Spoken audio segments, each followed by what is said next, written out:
Gracias por el honor de invitarme a esta primera conferencia. Yo le llamaría una conferencia familiar. Me parece que lo que estamos es en familia. Y por eso, a los que estamos en el chat de Mevask, hoy les preguntaba cuál era su año de nacimiento. Se habrían preguntado para qué. La verdad es que en ese momento tenía poco que hacer en casa con esto del aislamiento y quise darme la idea de qué tan joven era los miembros de nuestra asociación. Y me llevé una sorpresa, pensé que había gente más joven, pensé que iba a haber muchos millennials y no es así. Y les voy a contar un poquito los resultados de todos los que contestaron. Eh, Habemos 5 sesentones. No estoy considerando al doctor Ricardo Rangel, al apreciado Ricardo, porque él ya anda por la octava década. Somos 5 sesentones, 12 cincuentones, 17 cuarentones, 5 treintañeros y solo hay uno que nació después de 1990. Y lo que quiero es que tengan en cuenta su año de nacimiento y que sepan algunas de las cosas que se publicaban cuando ustedes en sus diferentes fechas de nacimiento vinieron a este mundo. Aquellos que nacimos en la década de los 50, en 1958, Charles Fisher publicaba El uso de anticoagulantes en la trombosis cerebral en la revista Neurology en 1958. Los que nacieron en los 60, por aquellos años, el doctor Miller Fisher también publicaba los tradicionales y clásicos casos de síndrome de disartria mano torpe en Neurology de 1967. Los que nacieron en los años 70, el doctor Fisher con Robertson y Ogeman, el afamado grupo del Mass General, publicaron su clásico trabajo de vasoespasmo cerebral con aneurismas saculares rotos en Neurosurgery en 1977. Los que nacieron en los 80, en 1985, el doctor Broad publicó el primer trabajo sobre el NINDS-RTPA Study, que demostró por primera vez que el agente trombolítico eran eficaces. Entonces asocien su fecha de nacimiento con los avances que ha tenido la enfermedad vascular cerebral en el mundo. Y ahora les voy a hablar de los avances o de las aportaciones de la neurología mexicana a la enfermedad vascular cerebral en el mundo.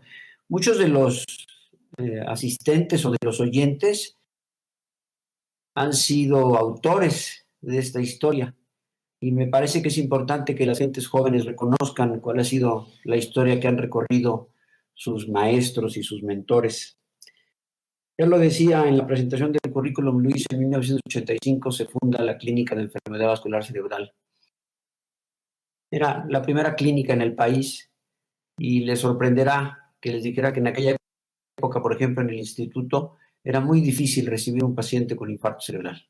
Los pacientes se derivaban a los hospitales generales, particularmente al Hospital G.A. González, porque no había interés, el hospital estaba manejado por neurocirujanos y no había interés en la patología vascular cerebral.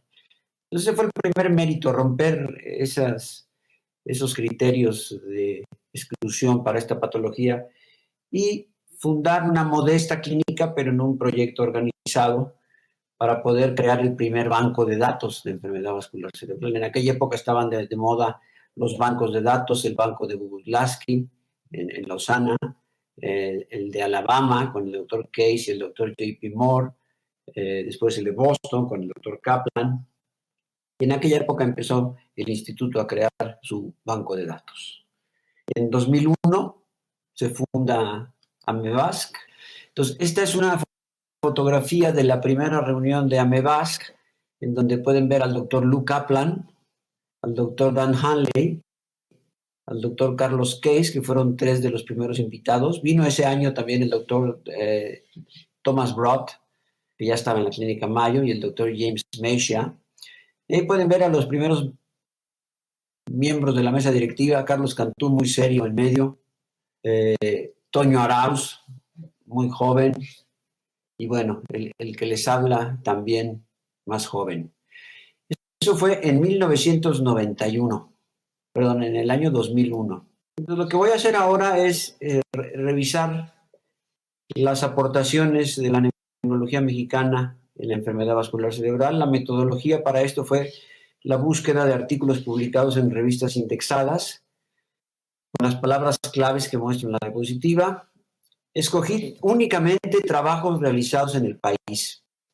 O sea, muchos de los neurólogos vasculares del país tuvieron entrenamiento en el extranjero y tuvieron participación en trabajos en el extranjero. Ninguno de esos trabajos está considerado, porque me pareció que es importante saber qué hemos generado con nuestros recursos en nuestra población. Por eso incluye solo trabajos realizados en el país.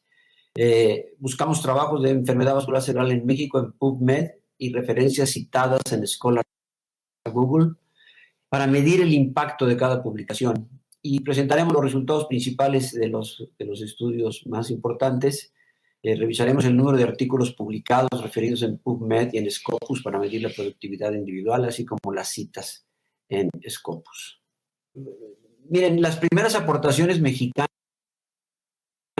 vienen de los años 70 y algunos de nuestros maestros, el doctor Ladislao Olivares, el doctor Bruno Estañol, nuestro apreciado Bruno, el doctor Luis Sáenz Arroyo, que fue una gran pérdida porque murió muy joven, el doctor Sáenz Arroyo, fueron los primeros que aportaron a la literatura de la enfermedad vascular cerebral en México. Así, por ejemplo, vean que el doctor Ladislao Olivares, vean, este es el trabajo del doctor Olivares, se publicó en Stroke en 1973. Les van a aparecer resultados poco importantes, los factores de riesgo, un estudio clínico en pacientes mexicanos, en donde vean como una de sus conclusiones es que era el embolismo ocurría más frecuentemente en pacientes jóvenes. Hoy esto parece obvio, pero estamos hablando de 1973. Y reconocía en México los principales factores de riesgo como hipertensión, enfermedad cardíaca, que particularmente se refería a cardiopatía reumática, y diabetes mellitus como principales factores de riesgo de la enfermedad vascular cerebral. Este trabajo de 1973 tiene en la literatura 54 citas y es uno de los trabajos pioneros en México sobre los factores de riesgo. En 1975, y fíjense, cuando me refería a los artículos relacionados a su edad, les decía que en 77 Fisher y Ogeman y Robertson publicaron su trabajo de arritmias y hemorragia subaracnoidea. Bueno, un par de años antes, en 75, el Bruno Estañol y Óscar Marín del Centro Médico en aquella época publican su trabajo de arritmias cardíacas y muerte súbita en hemorragia subaracnoidea. Este era uno de las aportaciones más novedosas para aquellos años hecha por Bruno Estañol. En aquella época trabajaba en el Centro Médico Nacional. Y el mismo Bruno, con otro grupo, con el doctor Pisuto, un connotado hematólogo, con nuestro querido José Manuel Alemán, que está ahora en Guadalajara, en 1979 publicaron un trabajo de trombosis venosa intracraneal en mujeres jóvenes. Vean, donde está la flecha roja, vean la escasez, iba a decir pobreza, pero no es la palabra, la escasez de trabajos que había sobre trombosis venosa cerebral. Y Bruno ya hizo una descripción de mujeres jóvenes en edad fértil, donde analiza 13 casos de trombosis venosa posparto y analizaba ya su relación con los anticonceptivos orales. Este trabajo ha tenido 118 citas. Y en el mismo tenor de la trombosis venosa, que después muchos seguiríamos, el doctor Sáenz Arroyo hace un estudio patológico en el Instituto Nacional de Cardiología y en el Hospital General, en donde habla sobre la trombosis venosa posparto como una condición mucho más frecuente de lo que entonces se reconocía. Estamos hablando de 1978 en la revista Archivos del Instituto de Cardiología. Son estos 3 trabajos realmente los pioneros, los primeros que publicaron patología vascular cerebral con información mexicana, y a ellos pues, recordarlos en esta charla. Ok, decidí dividir las aportaciones por los temas que más se hayan publicado, y así, por ejemplo, México ha publicado o ha tenido 14 publicaciones esenciales en trombosis venosa cerebral, las cuales han generado 783 referencias bibliográficas. Ok, entonces los artículos presentados en trombosis venosa cerebral son, bueno, en 1992 una propuesta de escala pronóstica de trombosis venosa cerebral que tiene 44 citas y que escribimos Carlos Cantú y un servidor. En 1993 una serie de trombosis venosa con embarazo y puerperio, que vean, ha tenido 450 citas. El trabajo de Carlos y colaboradores sobre hiperhomocistinemia, bajo folato y concentraciones de vitamina B12 en trombosis venosa cerebral. José Luis Ruiz Sandoval de Guadalajara, trombosis venosa aislada de fosa posterior que se presenta como infartos venosos cerebelosos con 14 citas. Complicaciones cerebrovasculares de embarazo y puerperio con 58 citas. Con el grupo de nutrición de Gaby Césarman, autoanticuerpos en contra del receptor de fibrinolisis anexina A2 con 35 citas. El análisis del estudio RENAMEVAS, que muchos de ustedes participaron en 2012 con 49 citas. Los trabajos de Doña Arau sobre recanalización en pacientes y su pronóstico con 29 citas. Trombosis de venas intraventriculares. Vean, cuanto más cercanos o recientes son los artículos, obviamente tienen menos citas. Los artículos más antiguos tienen, pues, como tienen más años en el mercado, tienen un mayor número de citas. Ok, Miguel Barbosa y Toño Arauz y otros colaboradores analizan en un elegante estudio las colaterales venosas intracraneales y se publicó en JNNP. El grupo del instituto también una escala pronóstica, esto ya es en 2018, una escala distinta a la que habíamos propuesto hace muchos años Carlos y yo. Un interesante trabajo sobre asociación de hipoplasia de seno y trombosis venosa cerebral y una serie del Hospital de Pemex sobre trombosis venosa cerebral. Bueno, a continuación lo que espero presentarles son los principales resultados de estos trabajos, los más relevantes.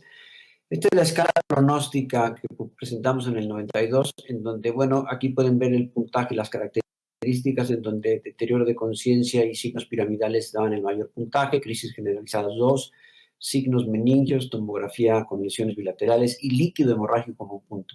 Pero vean lo interesante, puntajes por abajo de 5, prácticamente el 98% tenían buena evolución. Incluso en alguna época en el instituto usábamos esta escala para decidir, hoy es una perogrullada, pero en base a esto definíamos si al paciente lo anticoagulábamos o no lo anticoagulábamos. Y 6 o más puntos, vean cómo el porcentaje de mal pronóstico era significativamente mayor.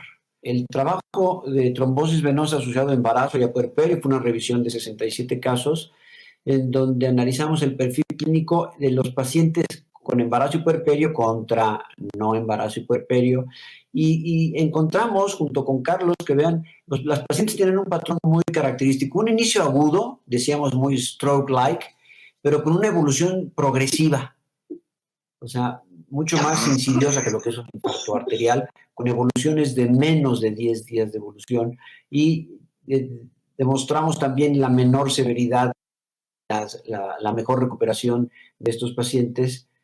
Sin embargo, vean que la mortalidad no en el grupo no asociado a embarazo y a puerperio, la mortalidad era no despreciable. Hecho el trabajo de hiperhomocistinemia que dirigió Carlos, en donde se demostró que concentraciones elevadas de homocisteína y bajos niveles de folato en población del instituto, población de este lado de la barda, gente con recursos económicos limitados, bajo nivel socioeconómico, tenían estas anormalidades con un aumento en el riesgo de trombosis venosa cerebral. Esta era una de las preguntas que nos hacíamos, bueno, ¿por qué vemos tantos pacientes en el instituto y en el medio privado no veíamos o no vemos tantas pacientes con trombosis venosa cerebral? Bueno, esta podría ser una de las explicaciones que se daban en aquellos lejanos años del 2004. Tan datos clínicos describió el grupo trombosis venosas aisladas de la fosa posterior que se presentaban como infartos venosos cerebelosos o como hemorragias cerebelosas y que tenían una morbimortalidad mayor a la tradicionalmente descrita. Vean, una mortalidad del 22% incapacidad severa en 11% y moderada en 55%.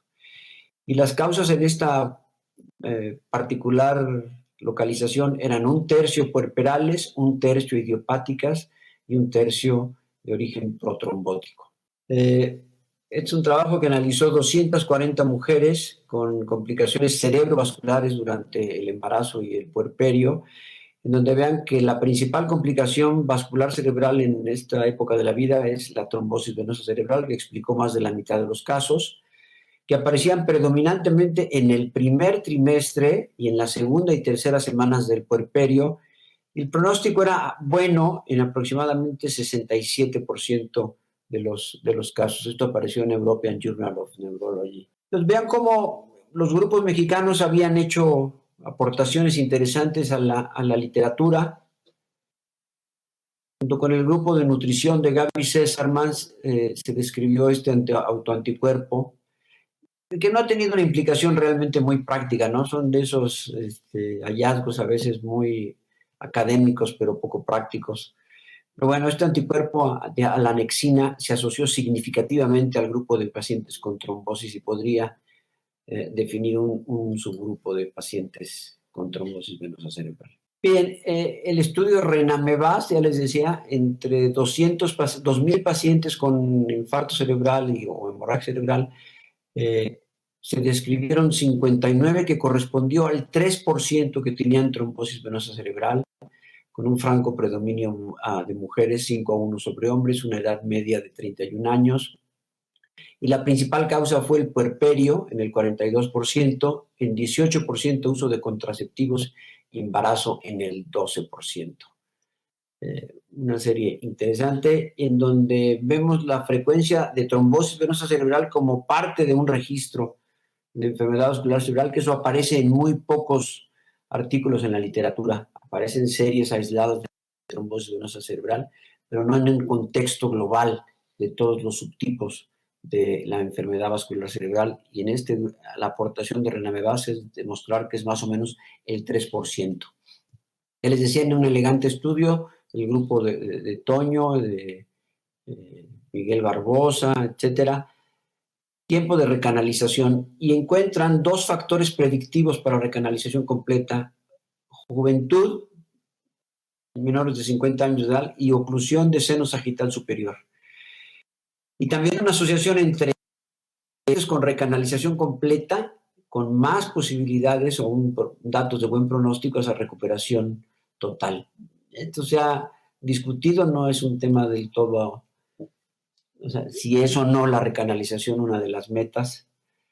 Y este complejo estudio o análisis de las colaterales en las trombosis venosa cerebral, su impacto clínico, en donde demuestran y analizan los diferentes tipos de colaterales, que son 3 tipos, pero que no tienen un efecto independiente sobre la manifestación o el pronóstico. Y recientemente la propuesta de pronóstico de trombosis venosa cerebral, en donde vean una lesión parenquimatosa de más de 6 centímetros, otorga 3 puntos, signo de Babinski bilateral, 3 puntos, ser varón, 2 puntos, hemorragia parenquimatosa, 2 puntos, y así significativamente. Y vean cómo en pacientes que tienen un puntaje de 0 a 2, pues tienen casi 97% de buena recuperación con un ranking de 0 a 2, y un puntaje arriba de 8 puntos, pues el pronóstico es significativamente más sombrío. Esta es una escala que deberíamos de utilizar rutinariamente en nuestra práctica clínica. Hay otras escalas como la portuguesa. Este es un trabajo interesante del grupo de Toño, en donde analiza hipoplasia de seno transverso y trombosis venosas cerebrales, en donde demuestran que la hipoplasia puede ser un factor predictivo de trombosis de seno. En otros territorios esto se ha asociado también, por ejemplo, en neuropatía óptica isquémica, estos pacientes con una relación COP-disco de menos de 1, que también tienen riesgo de hacer trombosis arterial o venosa oftálmica. Y bueno, y este corresponde a un factor de riesgo interesante por analizar.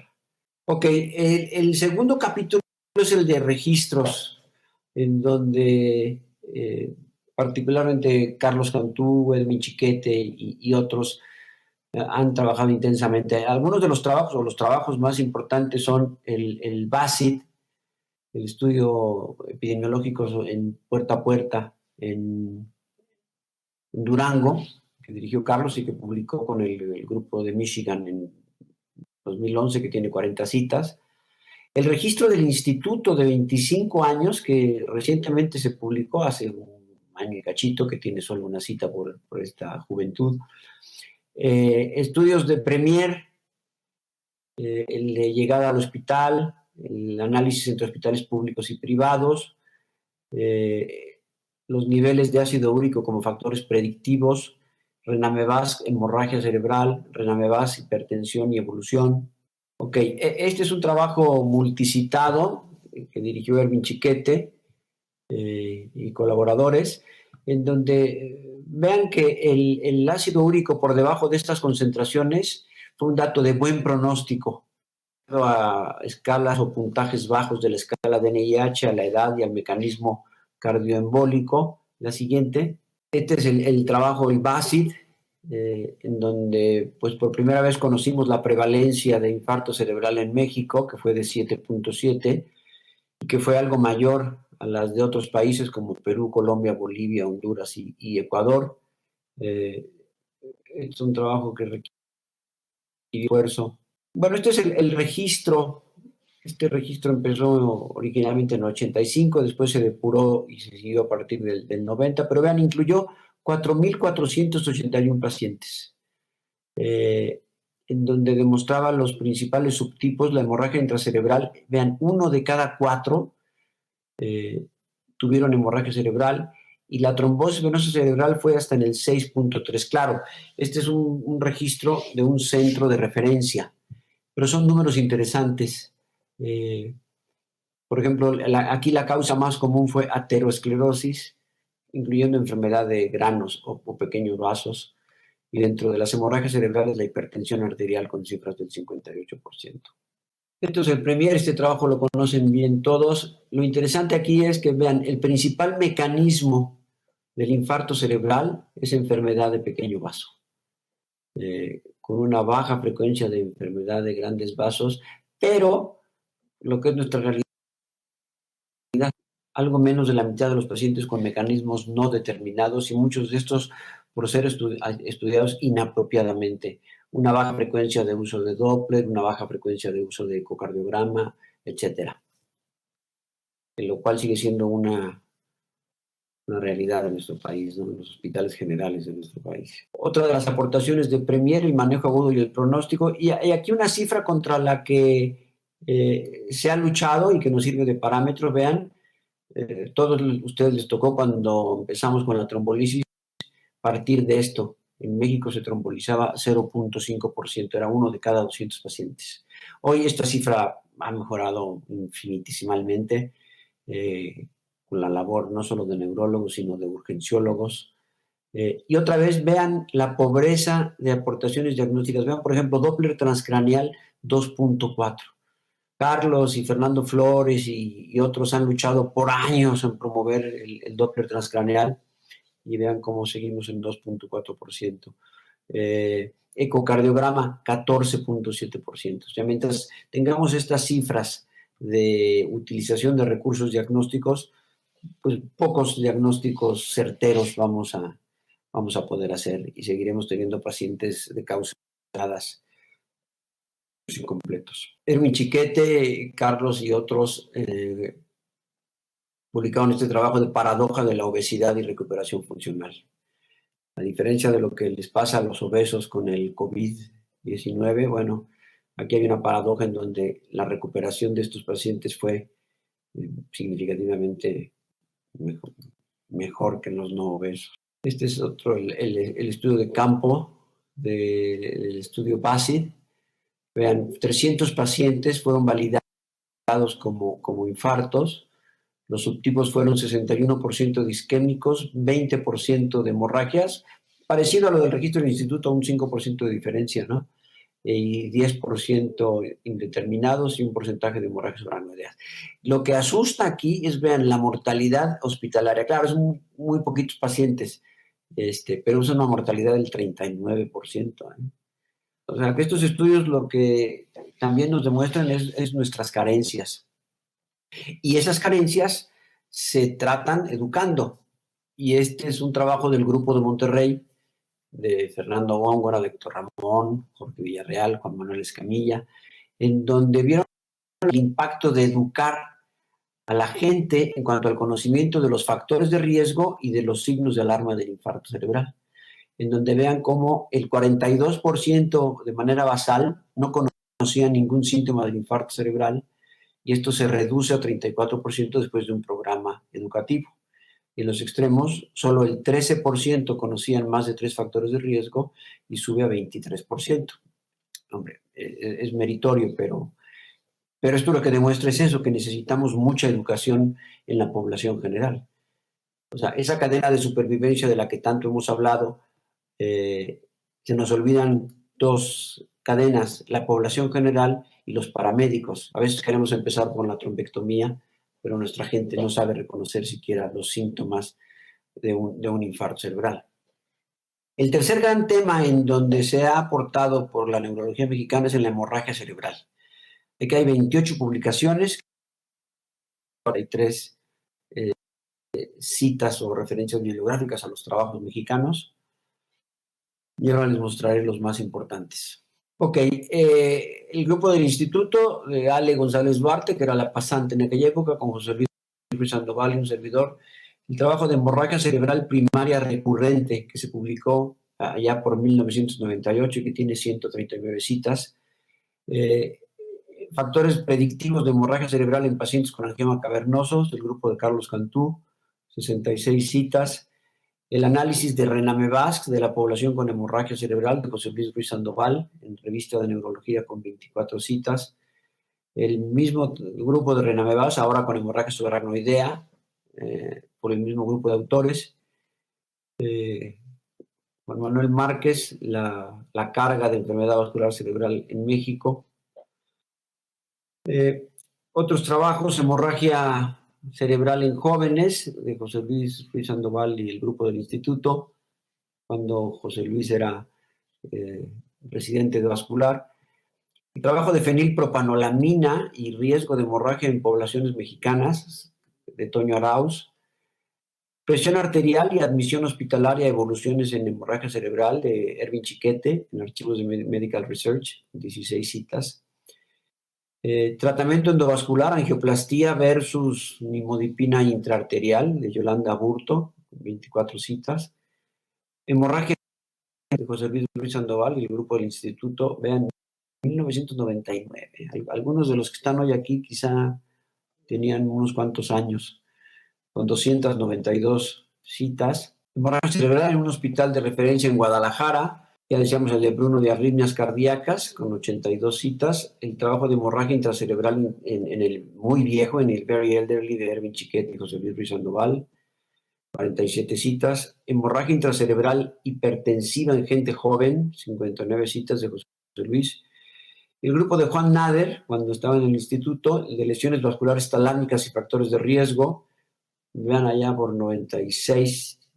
Juanito, te estás haciendo viejo. 98 citas. Ok, hemorragia primaria, un reporte de 4 casos, 48 citas del grupo del instituto. Infarto asociado a simpatomiméticos, es una historia interesante, algún día con tiempo se las podríamos contar Carlos y yo. 137 citas.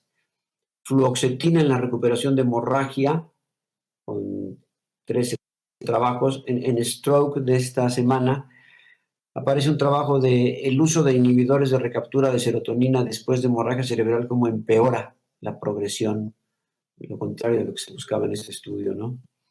Angiomas cavernosos, un trabajo de Luis Murillo, observaciones clínicas y pronósticas de 133 casos, publicado en la revista de investigación clínica, con 11 citas, 11 referencias. Como ven, es muchísima información y hay que escoger prácticamente solo un comentario de cada uno de los trabajos. Hemorragia subaracnoidea no aneurismática, un estudio a largo plazo de Toño Arauz, Luis Sandoval, la escala de previsión, lo que ellos llaman la escala de Guadalajara, que vean, tiene 180. Hemorragia cerebral a fenilpropanolamina, que fueron los primeros reportes, vean, en 1990.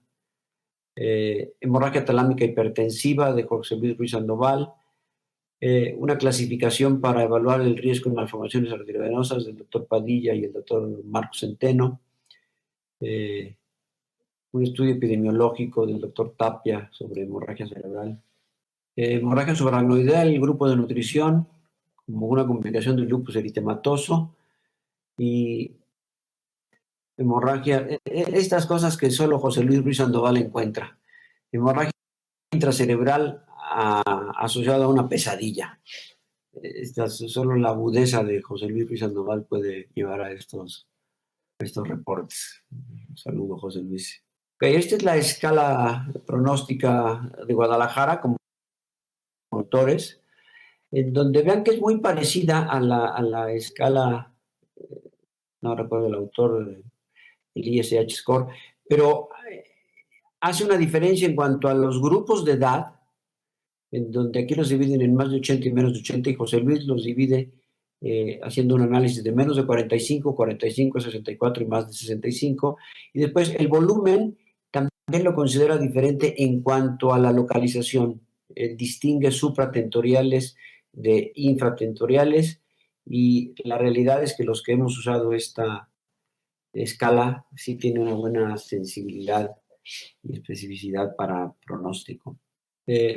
Vean este trabajo, es un trabajo interesante por su casuística, son 200 casos de hemorragia cerebral en jóvenes, en menores de 40 años, cuando nos consideramos todos los autores jóvenes. En donde, vean, hicimos un análisis entre etiología y localización, en donde era claro que en los jóvenes malformaciones de hemorragias de localización lobar eran malformaciones vasculares o angiomas cavernosos, y ganglionares o profundas eran hipertensión arterial o causas hipertensivas, como enfermedad hipertensiva del embarazo, uso de drogas simpatomiméticas. Es un trabajo que, aunque ya hoy es un trabajo viejito, es un trabajo interesante porque tiene muchos elementos clínicos para el diagnóstico cotidiano de los jóvenes con infarto cerebral. Y este es otro trabajo del mismo grupo de hemorragia cerebral primaria recurrente, en donde lo que analizábamos era, la frecuencia de recurrencia, que vimos que no era 22 pacientes con hemorragia recurrente, que fue entre 359 pacientes, 22 tuvieron hemorragia recurrente.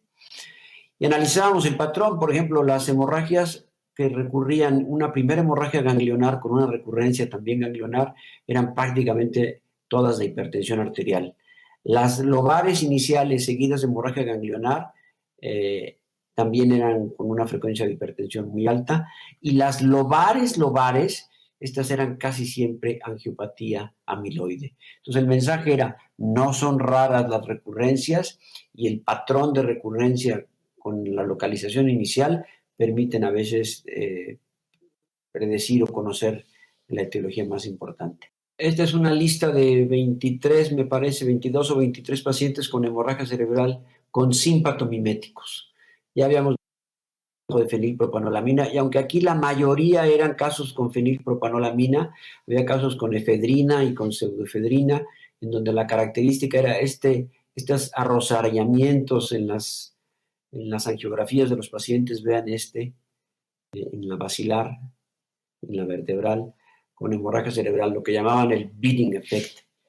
Estos medicamentos, muchos prácticamente dejaron de utilizarse en el mercado porque estas eran realmente nada raras, eran bastante frecuentes. Este es el trabajo de Juan y de Pepe Santos, en donde analizaron un grupo de pacientes, 28 con hemorragias, con lesiones talámicas, hicieron un análisis clínico detallado, incluyendo sujetos jóvenes y sus mecanismos de acción. Esto apareció en Stroke en 1996. O sea, vean las revistas en donde se ha publicado. Después voy a mostrar un análisis, pero son revistas de alto índice de impacto. Hemorragia intracerebral, en el mayores de 80 años. Vean que interesantemente yo hubiera esperado que iba a haber una gran diferencia entre hemorragias lobares, a mayor edad, mayor angiopatía amiloide, y vean que no. Donde hubo una diferencia fue en las talámicas por hipertensión, que fueron más comunes en los mayores de 80 años, en el trabajo de Erwin y de José Luis Ruiz Sandoval y colaboradores. Y bueno, por cuestiones del tiempo, nada más mostrar las carátulas de otros trabajos sobre hemorragia intracerebral. Entonces, como ven, estas son las aportaciones principales de neurólogos mexicanos y su impacto en cuanto a las citas de cada uno de los artículos en la literatura mundial. Infarto cerebral en joven, que fue durante un tiempo una línea personal de trabajo, 23 artículos con 1.425 citas. Y aquí sí, muchos de los investigadores nacionales han sido pioneros. Al ser México un país de gente predominante joven, con una pirámide de mucha gente joven, pues las experiencias son numerosas. Vean la primera serie grande, que fueron 300 pacientes que publicamos en el 96, tiene 70. Este es un caso interesante porque es un caso aislado de angiopatía cerebral posparto asociado a ergonovina, que tuvo 5 días. Rodríguez Carvajal, oclusión de la arteria cerebral media por angeitis cisticercosa, infarto cerebral en mujeres jóvenes, causas y mecanismos de infarto cerebeloso en jóvenes, ese trabajo lo hicimos con Luisa Maya, arteritis cisticercosa, detección por Doppler transcraneal, una de las pasiones de Carlos Cantú, y la verdad encontraban datos muy interesantes, tanto en arteritis cisticercosa como en arteritis tuberculosa. Los trabajos sobre estados protrombóticos y neurocisticercosis, y el trabajo del Grupo de Monterrey, que este fue un trabajo pionero, de Héctor Ramón Martínez, infarto por deficiencia de inhibidores de coagulación, un reporte en 1993, fueron de los primeros en publicarlo. Quizá haya alguien del Grupo de Monterrey en la audiencia. Disecciones arteriales, una larga casuística de 130 pacientes de Toño Arauz, hiperhomocistenemia y concentraciones de folato, los subanálisis, subgrupos de estos trabajos de disección, oclusión intracraneal progresiva por deficiencia de proteína S, reporte de 2 casos, el trabajo de neurocisticercosis y sus velocidades en el flujo sanguíneo cerebral de Fernando Góngora, recanalización de la disección de la arteria vertebral. Aspirina versus anticoagulación en disección de la arteria vertebral del grupo de Toño. Es un trabajo bien interesante y fue muy novedoso. Los hallazgos cerebrovasculares en Doppler transcraneal y Doppler de vasos de cuello de arteritis de Takayasu, que yo creo que es uno de los primeros artículos en el mundo. Complicaciones cerebrovasculares de neurocisticercosis. Este fue un trabajo, vean, tiene solo 4 citas, pero fue el tercer trabajo en el mundo de foramen oval en pacientes con infarto cerebral en jóvenes, en 1990. Este trabajo apareció muy poquitos meses después de los trabajos clásicos de Lechad y de Webster.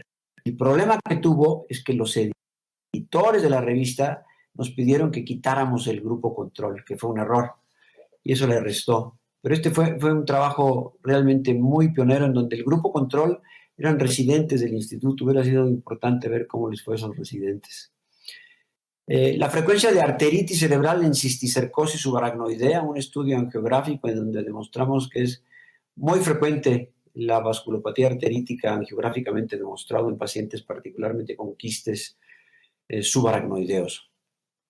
Este es el trabajo al que me refería del Grupo de Monterrey, de deficiencia de inhibidores de coagulación, un reporte de 10 casos con deficiencias de anticoagulantes naturales, deficiencias primarias. Y esto fue en el 93. En el 94 nosotros presentamos una serie de 36 pacientes con menos de 40 años de edad, con infarto conocido idiopático, como se define en aquella época, en donde vean el 25% de los pacientes tuvieron un anticoagulante natural deficiente en un estudio prospectivo. En aquella época veíamos deficiencia de antitrombina 3 hasta en la sopa. Después, con los años, nos dimos cuenta que estábamos exagerando y que si bien era una causa, pues no era una causa frecuente, ¿no? Es el trabajo de Toño y del grupo del instituto, y está Carlitos Espinosa, en donde se hizo un análisis entre carotídeas vertebrobasilares. Se veía que las vertebrobasilares les iba mejor desde el punto de vista funcional. No había ninguna diferencia entre anticoagularlos en cualquier territorio o antiagregarlos. Y esa discusión sigue sin poderse definir si les va mejor con una u otra forma terapéutica.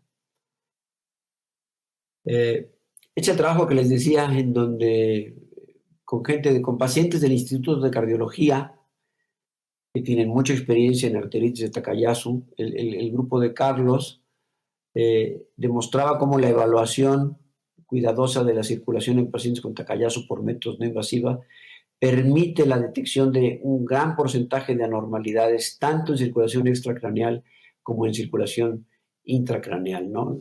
Pues el signo del macarrón y el engrosamiento de la pared en aquella época.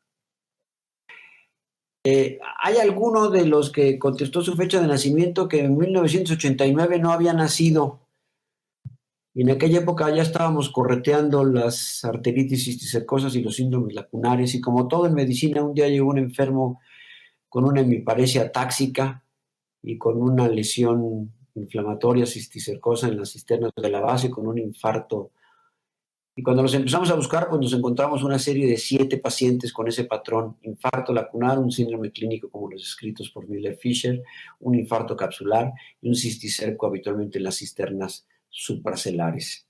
Cuando me invitaron a dar una charla en la Clínica Mayo de Florida, lo que les interesaba era esto, la cisticercosis, porque ellos tenían muchos inmigrantes y no tenían experiencia en cisticercosis. Después, junto con Carlos, escribimos esta serie de casos también, en donde describíamos el síndrome, las características de neuroimagen. Trabajo que si algún día quieren leer, les va a entretener. Este trabajo nos costó hasta mentadas de madre en el instituto por andar haciendo angiografías a los pacientes con cisticercosis. Pero bueno, describimos un grupo de pacientes con arteritis cisticercosa demostrada angiográficamente y que habitualmente se asociaban a lesiones focales. O sea, eran enfermos que sí tenían muchas veces infartos profundos sugestivos de enfermedad de pequeño vaso, pero lo que tenían era una enfermedad de arteria cerebral media o de algún otro vaso evidenciada angiográficamente. Y bueno, ya en aras de tiempo, nada más las carátulas de algunos otros de los trabajos que ya les mencioné, por lo menos en título y en número de citas. Como ven, han sido muchos investigadores los que a través de los años han aportado. Es un grupo predominante. ¿Y dónde publicamos? Y me refiero a todos los autores que les he mostrado. Vean, el 31% de todos los trabajos se publicaron en Stroke, el 12% en Journal of Stroke and Cerebrovascular Disease, el 10% en la Revista Española de Neurología y el 9% en Cerebrovascular Disease. O sea, casi el 50% en revistas de alto impacto. Y la otra mitad se reparten en una gama de revistas más novedosas, más recientes, etc. En estos pues, casi 35 años que he revisado, ¿cuáles son los artículos más citados? Muchos son porque son los artículos más viejos o que tienen más tiempo, pero también tiene un mérito que un artículo viejo siga siendo citado. Y el más citado de los trabajos mexicanos es este, que tiene 450 citas, el de trombosis venosa cerebral asociado a embarazo y a puerperio. El segundo más citado es el de la hemorragia intracerebral en sujetos jóvenes, del cual ya les hablé. Y el tercero, la escala pronóstica de Guadalajara en hemorragia cerebral. Son los 3 grandes artículos que más citas, que más impacto en la comunidad internacional han tenido. Esto es un análisis reciente que se hizo un análisis bibliométrico, le llaman, de la investigación latinoamericana, del 2003 al 2017. Vean, yo he hecho un análisis del 85 hacia el 2019.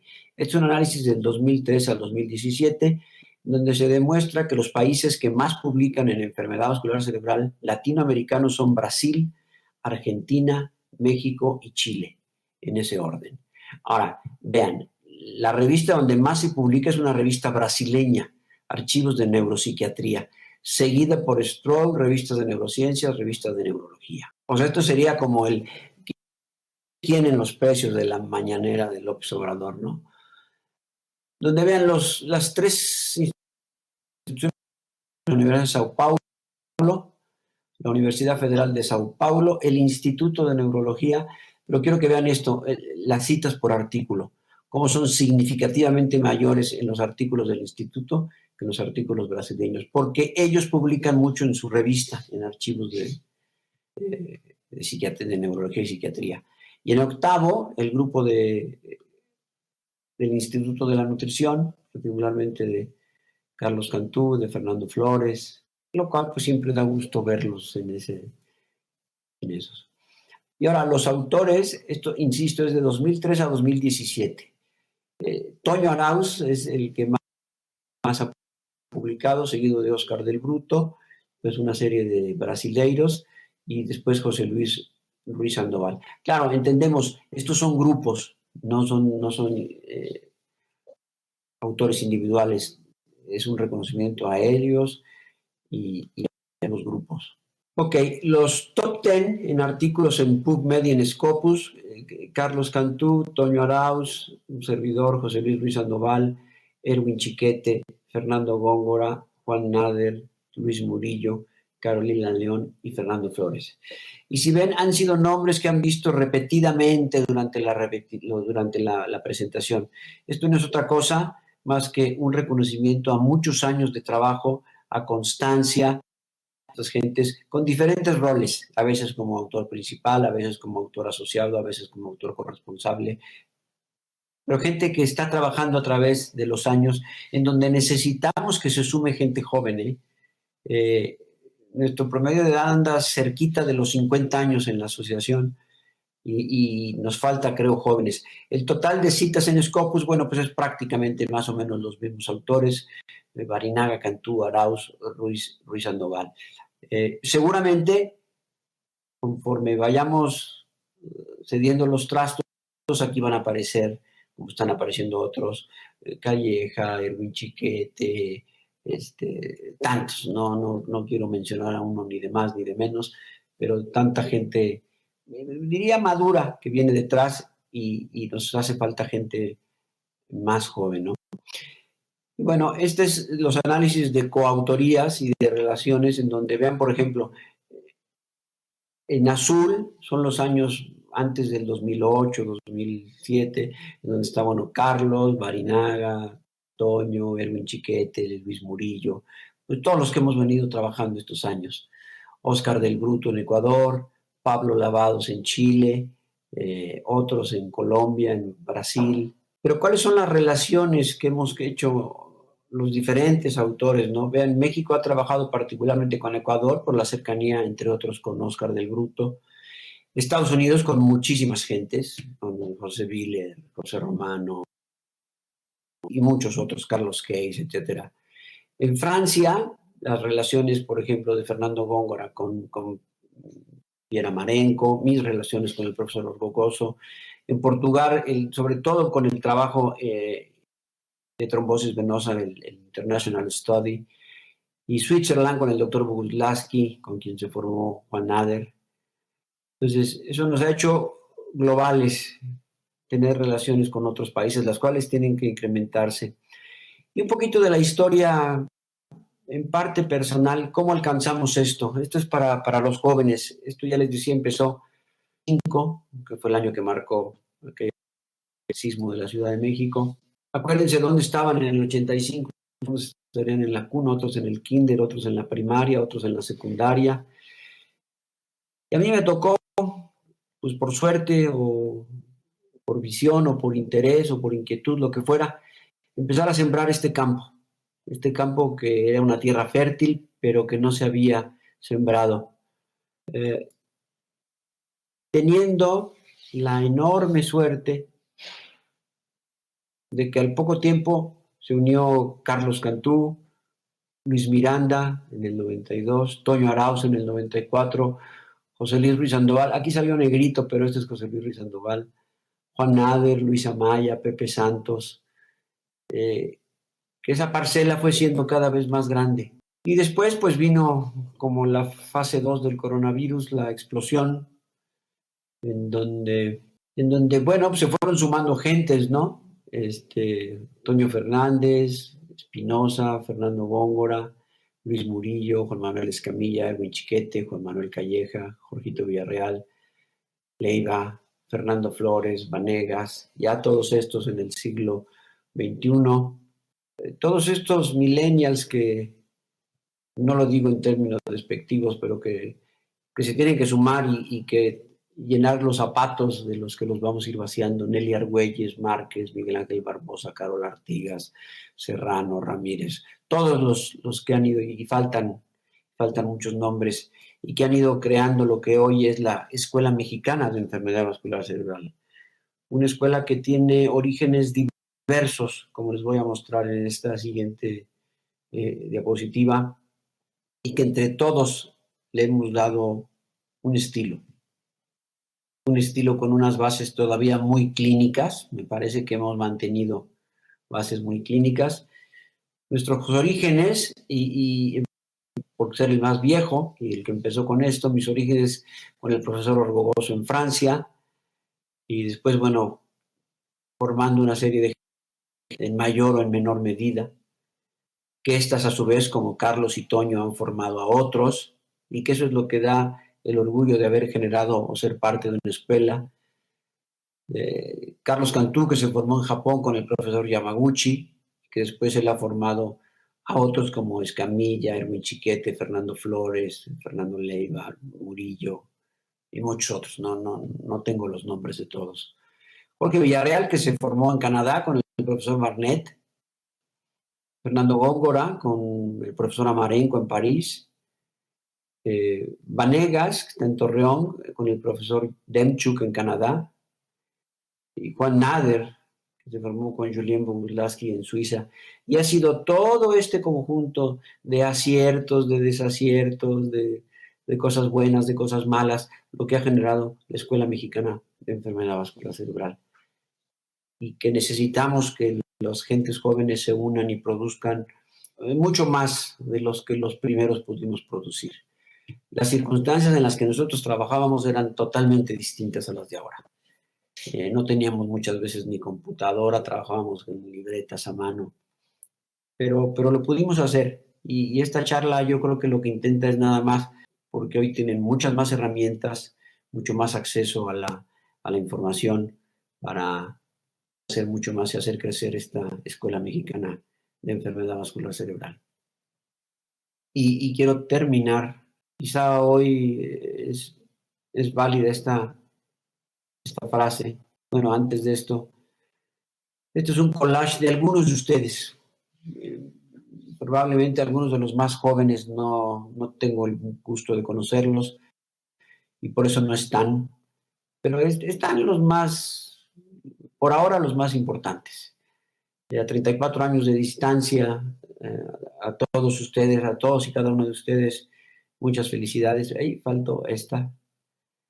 Y decirles, les decía, quizá en esta época de incertidumbre, podamos decir, la vida hay que vivirla con la ilusión del futuro promisorio, con gratitud por las experiencias y los amigos cultivados, muchos aquí presentes, y cuando el futuro falte, con la sonrisa por haber vivido. Luis, muchas gracias por la invitación.